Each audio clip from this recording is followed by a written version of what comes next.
Rahim. Alhamdulillah nahmaduhu wa nasta'inuhu wa nastaghfiruh. Wa na'udzu billahi min shururi anfusina wa min sayyiati a'malina. May yahdihillahu fala mudilla lahu wa may yudlil fala hadiya lahu. Asyhadu an la ilaha illallah wahdahu la syarika lah wa asyhadu anna Muhammadan abduhu wa rasuluh la nabiyya ba'dah. Allahumma salli wa sallim ala nabiyyina Muhammad wa ala alihi wa sahbihi ajma'in, amma ba'd.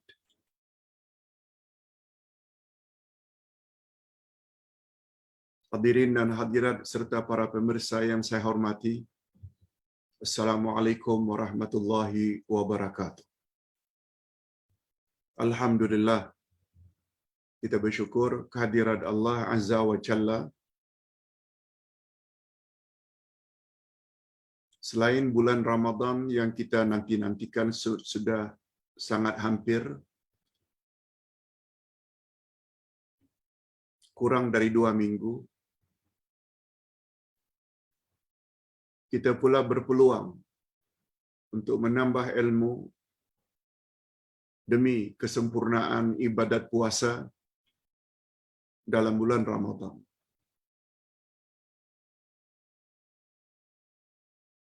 Pada siri yang kedua, berdasarkan kitab Puasa Ramadan Sempurna dan Berkesan,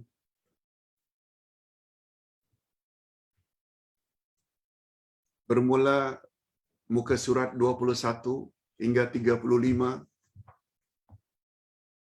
kita akan membahas tentang hukum hakam puasa Ramadan.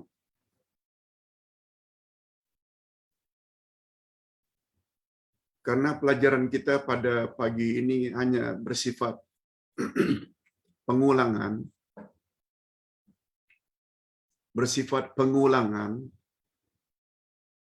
sebab semua kita sudah tahu. Cuma karena Ramadan datangnya hanya setahun sekali, kita perlu diingatkan balik yang barangkali ada beberapa yang kita telah terlupa. Oleh sebab itu, masa lebih kurang 1 jam lebih ini kita bagi 2. Sebahagiannya kita isi dengan pencerahan apa itu puasa, apa itu rukun-rukun dan syarat-syarat berpuasa, apa itu adab-adab berpuasa. Bahagian kedua nanti kita akan jawab. Nah, kali ini sungguh banyak pertanyaan, sampai 8-9 pertanyaan. Tolong hadirin dan hadirat dengar dengan fokus, konsentrasi, dengan tekun. Ustaz tidak banyak mengulangi perkara-perkara yang sama, malah akan menyebut secara ringkas, sebab matlamatnya hanya ingin mengulangi atau mengingatkan kembali sesuatu yang kita sudah tahu. Pertama sekali, bila bercakap tentang hukum hakam puasa Ramadan, pertama sekali kita kena ingat apa makna puasa, yang dalam bahasa Arab as-saum. Ustaz dah jelaskan sebelumnya. As-saumu puasa, as-sabru sabar. Menurut bahasa maknanya sama. Imsak, menahan.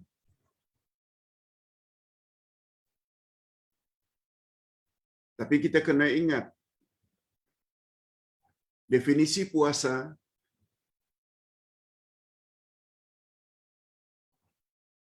apabila kita ingin melakukan ibadat puasa, lalu kita berniat pada malamnya, kemudian diikuti dengan menahan makan, minum, jima, merokok, sejak terbit fajar hingga terbenam matahari. Itu definisi puasa. Cuma untuk mendapat kesempurnaan puasa, kita tidak cukup sekedar menahan dari perkara yang membatalkan puasa, seperti makan, minum, dan lain-lain, tetapi juga mesti menahan dari perkara-perkara yang boleh menghabiskan pahala puasa. Dari mengumpat, memfitnah, berbohong, mendedahkan aurat. Semua itu tidak membatalkan puasa, tapi menghabiskan pahala puasa. Allah Subhanahu wa taala menyebut tentang kita mesti menahan makan, minum. Sebagaimana firman Allah pada ayat 187 dari surat Al-Baqarah. A'udzubillahi minasyaitonirrajim. Wa kulu washrabu hatta yatabayyana lakumul khaytul abyadu minal khaytil aswadi minal fajr. Summa atimmus siyam ilal lail. Makanlah, minumlah hingga terang bagimu benang putih dari benang hitam, yakni fajar. Maknanya makanlah, minumlah sampai terbit fajar. Nah, bila terbit fajar mesti menahan. Kemudian sempurnakanlah puasa itu hingga datang malam. Maknanya hingga petang. Itu definisi puasa.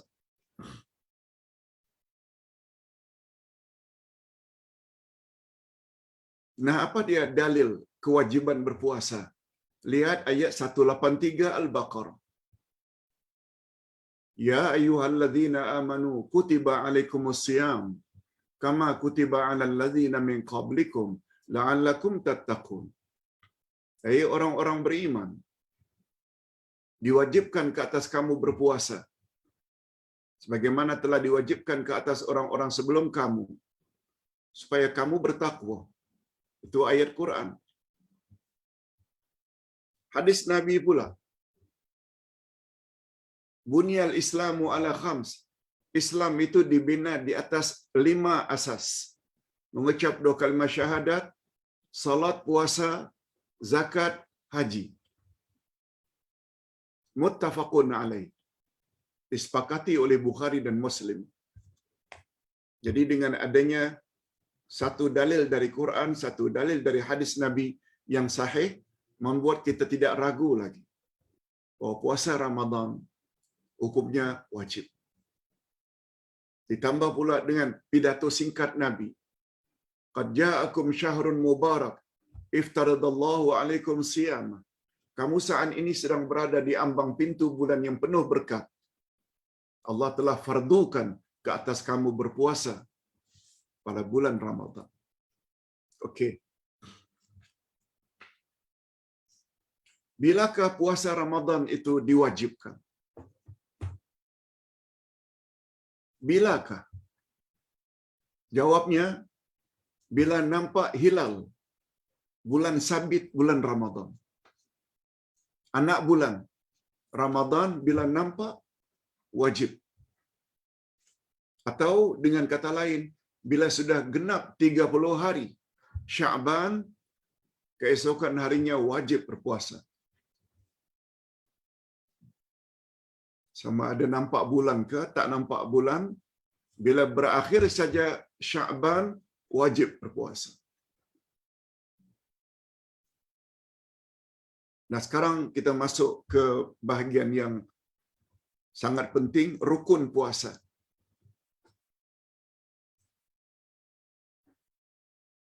Rukun puasa ada 2. Menahan dari segala yang membatalkan puasa, dari terbit fajar hingga terbenam matahari, yaitu siang. Dan yang kedua, niat. Niat mesti dilakukan pada setiap malam. Jadi ringkasnya, kalau kita ingin dahulukan juga boleh niat.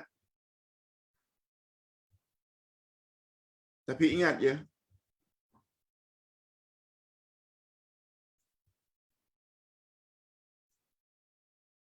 puasa yang wajib, yang fardu, niatnya mesti waktu malam. Berbeza dengan puasa sunat. Senin, Kamis, Arafah, Asyura, hari-hari putih.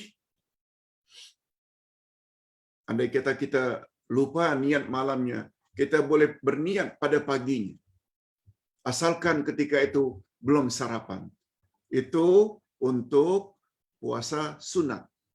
Sedangkan puasa fardu, puasa wajib, termasuk puasa Ramadan, atau puasa qada Ramadan, atau puasa kafarat, karena itu wajib, mesti pada waktu malam.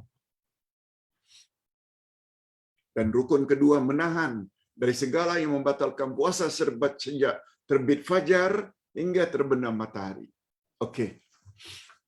Senang saja. Rukunnya hanya 2. Kita masuk berikutnya, syarat wajib puasa. Kalau tadi rukun puasa, ini syarat wajib puasa.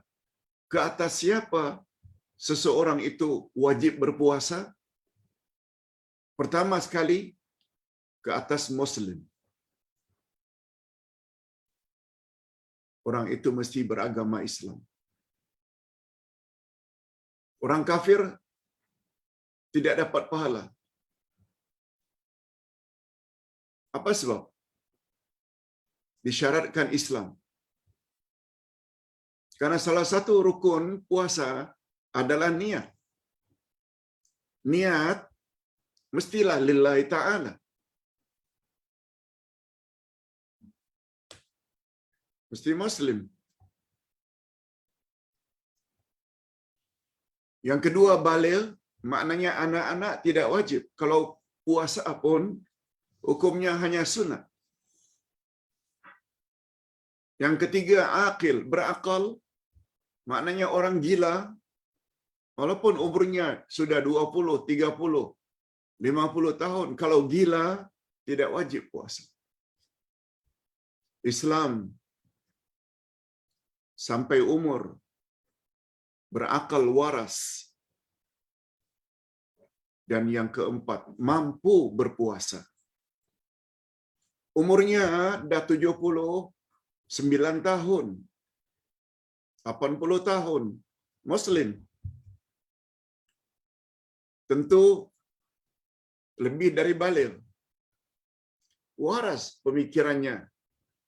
Tidak nyanyuk lagi. Tapi sayangnya dia tak mampu berpuasa. Atas nasihat doktor, apalagi dia ada sakit, dia tidak wajib puasa. Ada sebahagiannya hanya wajib bayar fidyah, dan ada masanya mereka mesti qada.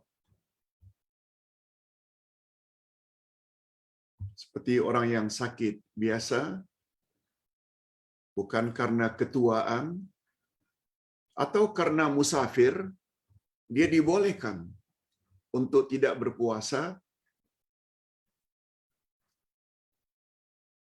tapi ke atas orang tersebut mesti qada. Okey.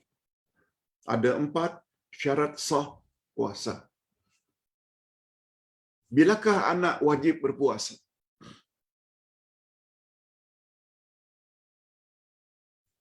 Para ulama mengatakan anak kecil disuruh berpuasa jika mampu atau kuat. Tapi tidak wajib. Hukumnya sunat saja. Tapi walau bagaimanapun, anak tersebut hendaklah mumayyiz. Mumayyiz maknanya dapat membezakan antara yang baik dengan yang tidak baik. Dibolehkan anak dibimbing untuk berpuasa, lebih-lebih lagi sudah umur 7 tahun. Mumayyiz biasanya umur 7 tahun. Umur permulaan masuk sekolah rendah. Atau kalau di Indonesia, masuk sekolah dasar. Syarat sah puasa. Bila puasa itu baru sah? Ada syaratnya. Pertama, Islam. Tidak sah bila puasa itu orang kafir. Yang kedua, syarat sahnya berakal. Tidak sah puasa orang gila. Tamyiz atau mumayyiz.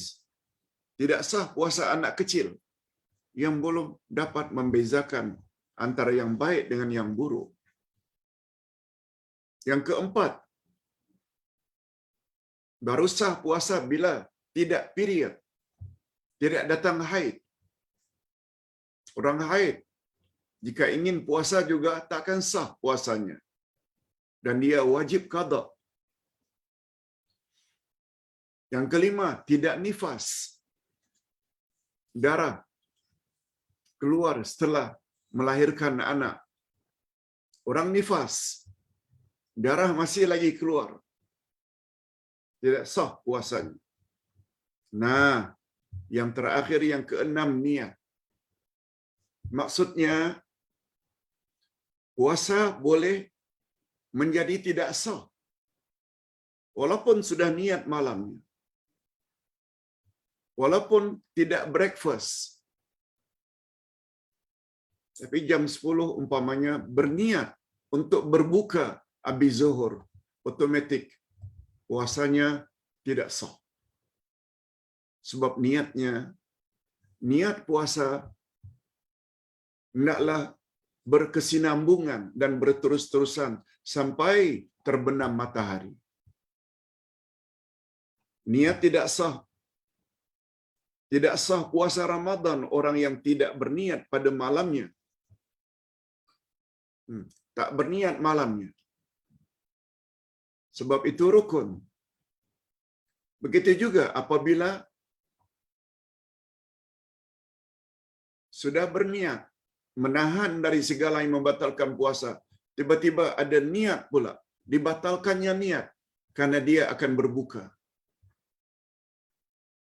Boleh rosak puasanya. Nah, pembahasan yang terakhir itu akan kita jelaskan nanti pada pembahasan berikut. Perkara-perkara yang membatalkan puasa. Orang yang sedang berpuasa mestilah menjauhkan diri dari perkara-perkara yang boleh membatalkan puasanya. Dengan kata lain, puasanya tidak sah. Pertama, makan dan minum dengan sengaja. Ada perkataan dengan sengaja. Apabila dia makan minum tidak sengaja, termakan, terminum, tidak membatalkan puasa. Akar dengan syarat segera dibuang. Ini pernah dilakukan atau pernah berlaku para sahabat sallallahu alaihi wasallam bertanya kepada Nabi, apakah batal? Kata Nabi tidak. Tapi dengan syarat tidak sengaja. Yang kedua, juga boleh membatalkan puasa jima.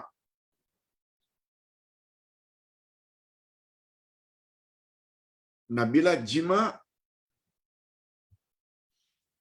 bersetubuh mengadakan hubungan kelamin di siang Ramadan suami istri,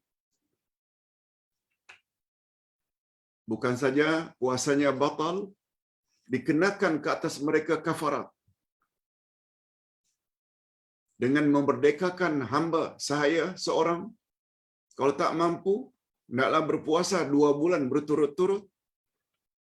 Kalau tak mampu, hendaklah memberi makan 60 orang fakir miskin.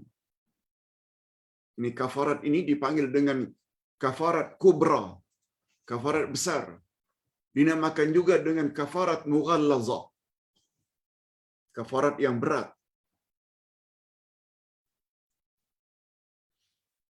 Yang ketiga, memasukkan makanan ke dalam perut,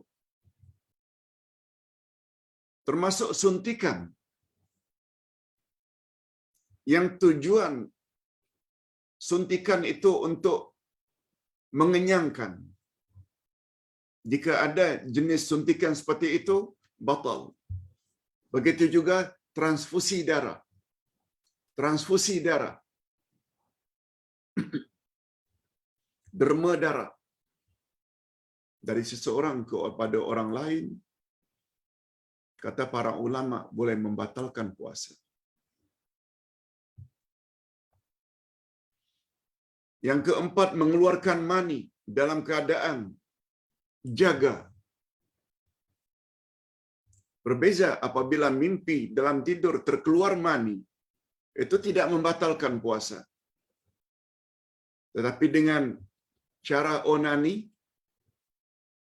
mengeluarkan mani dengan tangan, atau melalui sentuhan, atau melalui ciuman, atau melalui pelukan, yang akhirnya timbul nafsu birahi sehingga mengeluarkan mani, confirm itu batal puasa. Yang kelima, muntah dengan sengaja. Maknanya mulut dikorek-korek sehingga muntah. Lain halnya muntah dengan sendirinya tanpa disengaja. Itu tidak membatalkan. Tapi apabila dijolok-jolok sampai muntah, batal puasanya. Yang keenam, keluar darah haid atau nifas. Juga walaupun sudah habis asar, haidnya datang, untuk puasa hari itu tidak dikira batal dan wajib diqadha. Yang ketujuh, bila orang yang berpuasa itu murtad, keluar dari Islam. Sebab orang murtad sudah dianggap kafir. Na'udzubillahi min dzalik. Orang yang murtad bermakna dia telah keluar dari Islam. Sedangkan syarat sah puasa adalah Islam. Nah, ini dia yang ke-8. Niat berbuka juga boleh membatalkan puasa. Barang siapa yang berpuasa, lalu ketika sedang berpuasa dia berniat untuk berbuka, maka batallah puasanya, walaupun dia tidak makan atau tidak minum. Walaupun dia belum makan, belum minum, niat saja ingin membatalkan, batal puasanya. Niat adalah salah satu dari rukun puasa. Oleh itu, jika niat dibatalkannya dengan sengaja, yaitu berniat untuk berbuka, maka batallah puasanya. Okey. Yang terakhir,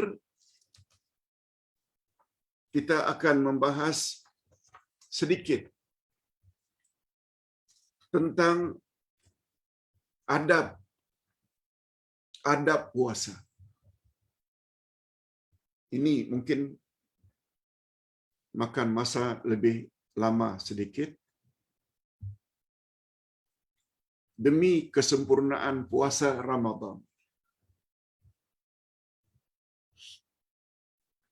yang akan kita lalui tidak lama lagi, selain jaga rukun dan syarat, perkara-perkara yang boleh membatalkan puasa, sewajarnya lah kita yang berpuasa, apalagi mengharap kalau boleh puasa tahun ini lebih baik daripada tahun-tahun sebelumnya, kita mesti jaga adab-adab puasa. Pertama sekali, melambatkan sahur. Melambatkan sahur.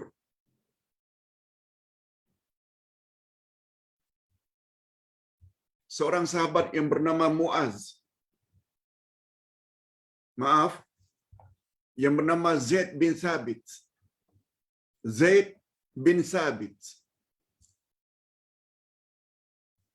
pernah bersahur dengan baginda Rasul sallallahu alaihi wasallam.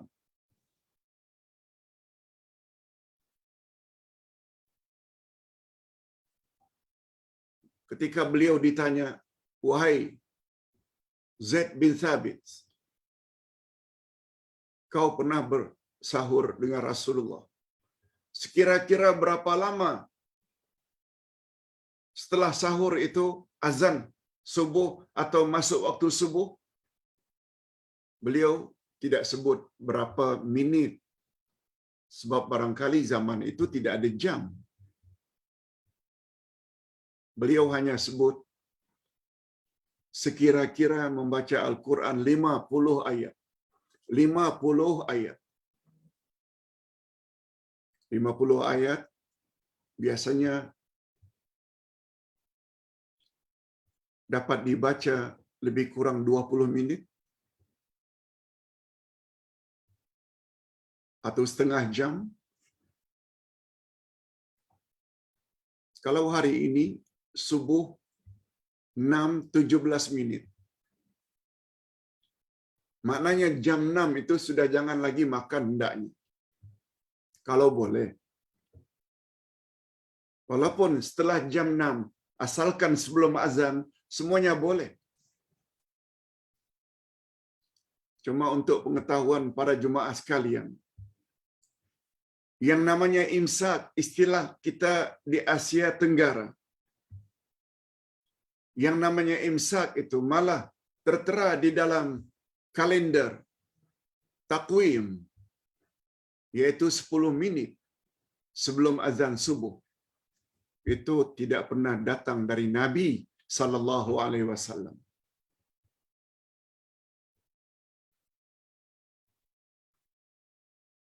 Kalau 6:17 azan subuh dikurangi 10 minit, 6-7 minit, hendaklah jangan makan lagi.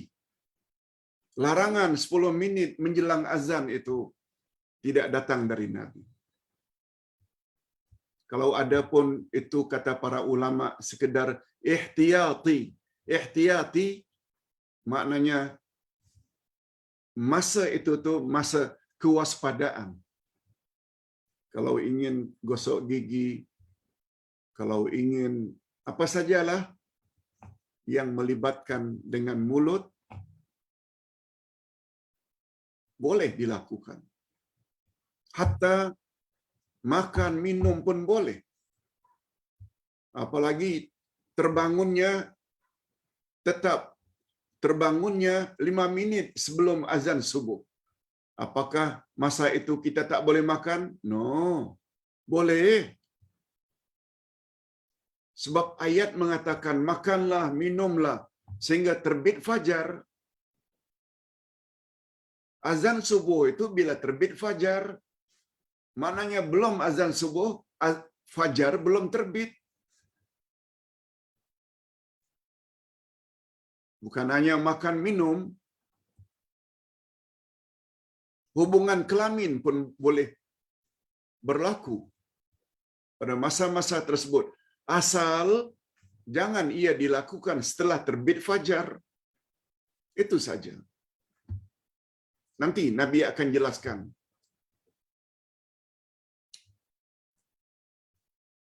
Pada penjelasan berikut. Itu tentang sahur.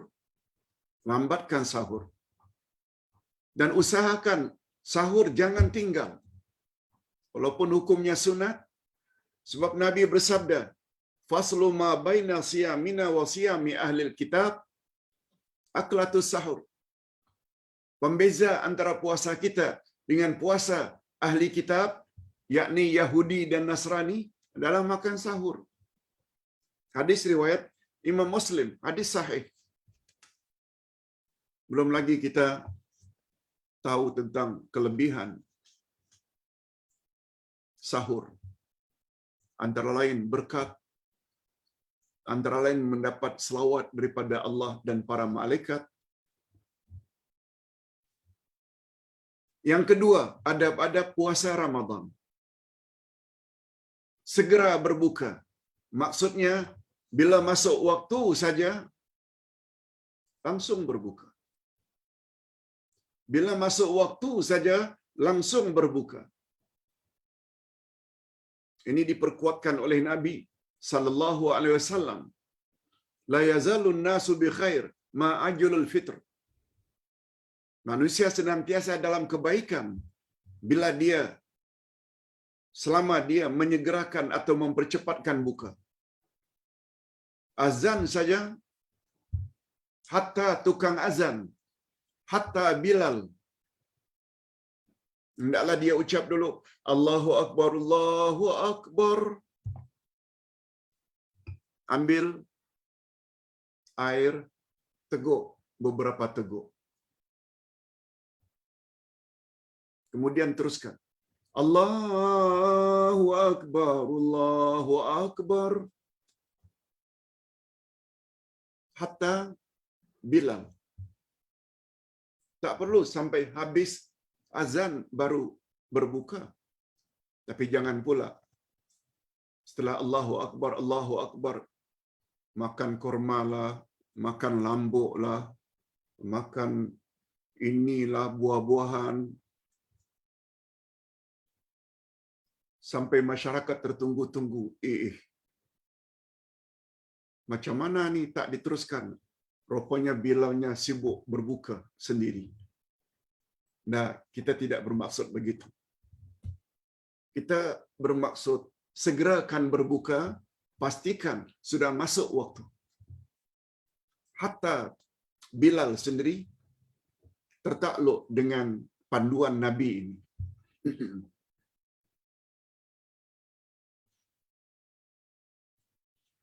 Di dalam hadis lain, Ustaz tidak sebut di sini, dalam hadis lain Nabi bersabda, umatku dalam kondisi yang baik ketika berpuasa selama dia amalkan dua perkara. Lambatkan sahur dan cepatkan buka. Hadis itu lagi komplit. Yang ketiga, berbuka dengan korma. Berbuka dengan korma ini adalah anjuran dari Nabi Muhammad sallallahu alaihi wasallam. Cuma yang paling baik, korma ada namanya rutab, ada namanya tamar. Rutab ini maksudnya korma segar. Korma segar. Kalau kita ke Mekah, kita sebut rutab. Orang sana tahu.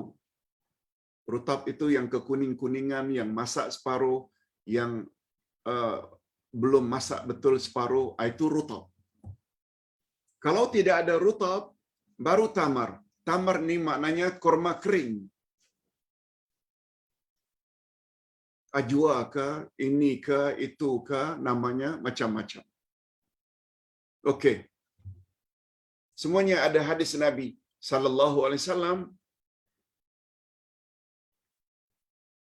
Sebagaimana kata Sayyidina Anas radhiyallahu anhu, kana Rasulullah sallallahu alaihi wasallam yuftiru ala rutabat qabla an yusalli. Adalah Nabi sallallahu alaihi wasallam berbuka dengan rutab sebelum baginda salat. Fa illam takun, andai kata rutab tak ada, fa'ala tamarat, makan beberapa biji tamar. Fa illam takun hasawatin mimma, andai kata rutab tak ada, tamar juga tak ada, minumlah beberapa teguk air. Panduan dari Nabi sallallahu alaihi wasallam. Adab yang lain lagi, berdoa ketika berbuka atau dalam puasa itu sendiri. Berdoa. Sebab Nabi sallallahu alaihi wasallam bersabda, ada 3 golongan yang doanya tidak ditolak oleh Allah. Pertama sekali, as-saim hatta yaftur. Doa orang yang sedang berpuasa hingga dia berbuka. Maknanya ketika zuhur, ketika asar, ketika menjelang maghrib, semuanya doa orang puasa makbul. Yang kedua, doa al-imamul adil, pemimpin yang adil. Dan yang ketiga, al-mazlum, doa orang yang dizalimi, orang yang dianiaya. Hati-hati. Sikap suka menganiaya orang lain. Bila orang yang dianiaya itu minta pada Allah terhadap kecelakaan orang yang menzaliminya, memang orang itu akan celaka. Sebab doa orang yang dizalimi mustajab. Dan doa ada berbagai-bagai bentuknya. Ada kadang-kadang Allahumma laka sumtu wa ala rizqika aftartu, dan ada pula yang lain-lain. Boleh baca saja, walaupun kalau tak hafal dalam bahasa Melayu pun boleh. Ya Allah, karena Engkau aku berpuasa, dengan rezeki Engkau aku berbuka. Boleh, tak jadi masalah. Doa. Berikutnya adab berpuasa, memberi sedekah.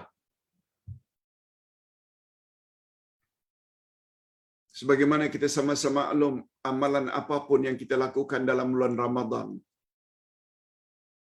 diberi oleh Allah ganjaran berlipat ganda, termasuk sedekah. Ustaz ada sebut sebelum ini, Nabi bersabda, afdalus sadaqah sadaqatu fi Ramadan. Sebaik-baik sedekah adalah sedekah dalam bulan Ramadan. Itu sebabnya Nabi Muhammad sallallahu alaihi wasallam, walaupun beliau seorang dermawan, sangat baik, tapi dalam bulan Ramadan beliau lebih-lebih lagi baiknya berbanding di luar Ramadan. Sudahlah di luar Ramadan beliau baik, dalam bulan Ramadan lebih-lebih lagi baiknya beliau. Itu sebabnya Ibnu Abbas pernah berkata, kana Nabi sallallahu alaihi wasallam ajadun nas wa kana ajwadu ma yakunu fi Ramadan. Rasulullah adalah orang yang paling dermawan, tapi di dalam bulan Ramadan lebih-lebih lagi sifat dermawan beliau itu. Suka memberi sedekah, menyumbang dan lain-lain. Adab-adab puasa lainnya, iftarus saimin. Iftarus saimin maknanya memberi orang lain berbuka. Kirim sedikit kue mue ke kepada jiran tetangga, atau ajak ke anak-anak yatim berbuka di rumah sendiri, atau kirim sedikit makanan ke surau, ke masjid tempat orang ramai berbuka. Itu iftarus saimin. Sebab kata Nabi, jika kamu memberi makan orang yang berpuasa, kamu akan dapat ganjaran puasa. Selain puasamu sendiri, kamu juga akan dapat ganjaran puasa sebanyak mana orang yang telah engkau beri makan. 5 orang, kamu akan dapat pahala mereka. Selain mereka dapat pahala puasa mereka, Allah juga akan bagi pahala puasa mereka untuk kita dengan tidak dikurangi sedikit pun. Walaupun mereka makan sedikit-sedikit dengan apa yang kita bagi. Sebabnya kalau kita sedang berada di Mekah, kita sungguh kagum dengan sikap orang-orang Arab yang memberi kita tanpa diminta. Bagi kurma, bagi rutab, bagi makanan, bagi buah-buahan, bagi susu, bagi laban, bagi minuman tanpa diminta. Mereka happy, apa sebab? Karena mereka tahu balasan yang mereka akan terima dari Allah bila memberi makan atau sesuatu kepada orang yang sedang berpuasa. Selanjutnya, banyak membaca Al-Quran. Bukan hanya pada waktu malam yang kita panggil selalu dengan tadarus. Siang malam banyak baca Quran. Banyak baca Quran. Karena Quran nanti dapat berperanan sebagai pemberi syafaat di akhirat nanti. Ada hadis yang lain. Kata Nabi, puasa dan Al-Quran kedua-duanya akan minta izin pada Allah untuk memberi syafaat kepada orang yang berpuasa, dan Al-Quran minta juga kepada Allah agar Allah beri izin dia agar dapat memberi syafaat. Syafaat dengan makna pertolongan. Kalau kita memang dah biasa membaca Al-Quran, pertingkatkan lagi bilangan ayat-ayat Quran yang kita baca dalam bulan Ramadan. Sama ada dapat mengkhatamkan satu Quran 30 juz, atau 2 kali atau 3 kali, atau setengah juz. Pokoknya bacalah Al-Quran relatif lebih banyak daripada sebelum bulan Ramadan. Dan terakhir sekali adab-adab puasa Ramadan. Jauhi segala maksiat. Ini telah kita jelaskan dengan panjang lebar semalam. Apa dia, Pak Ustaz? Mengumpat maksiat, dedah aurat maksiat, berjudi maksiat, meninggi suara pada mak bapak maksiat, bertengkar maksiat. Sehingga kata Nabi, apabila orang ajak awak bertengkar, katakan saja, inni saim, aku sedang berpuasa, dan tinggalkan, jangan dilayan. Itu sebabnya Nabi SAW menyebut beberapa hadis. Bukan namanya puasa sekedar meninggalkan makan dan minum. Kamu juga mesti meninggalkan perbuatan sia-sia, laga, dan kata-kata yang boleh menimbulkan birahi. Berapa banyak orang yang berpuasa yang tak dapat apa-apa puasanya kecuali lapar dan dahaga saja. Sungguh banyak hadis-hadis yang berkaitan dengan itu. Ringkasnya, untuk mendapat puasa yang sempurna, kita tidak cukup sekedar meninggalkan perkara-perkara yang boleh membatalkan puasa, tetapi kita juga mesti meninggalkan perkara-perkara yang boleh menghabiskan pahala puasa. Nah, kita dah jelaskan beberapa hari yang lalu, mengumpat, meninggi suara pada mak bapak, memekik, semuanya itu boleh dapat merosakkan pahala puasa. Ustaz kira ini dulu yang dapat Ustaz sampaikan. Sisa waktu kita akan isi dengan menjawab beberapa soalan yang hari ini sungguh banyak